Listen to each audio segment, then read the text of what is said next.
मजबूरी गोरी बतिया के मानो सच कहतानी अब जिद जनी ठानो बाटे मजबूरी गोरी बतिया के मानो सच कहतानी अब जिद जनी ठानो जतिया हमार नहीं कुए ही से सबे मान करो ताटे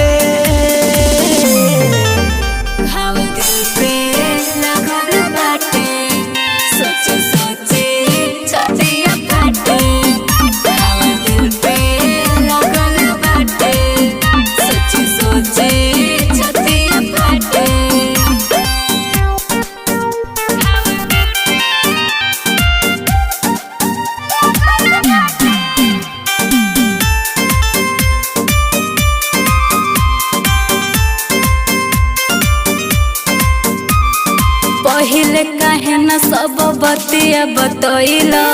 कैसे निकाली बड़ा अंदर समैला ए हमर जान हमके कोई दी हम माफ हो ना तो मरी जाई हम कहीं साफ साफ हो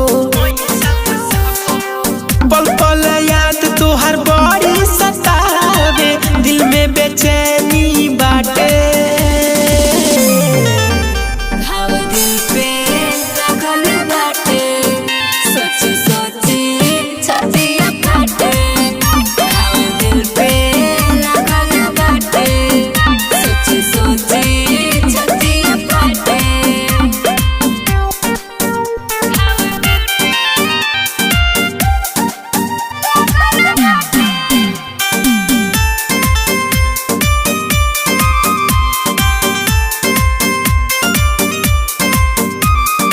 मंदिरा हमर तोड़ी दिल आस हो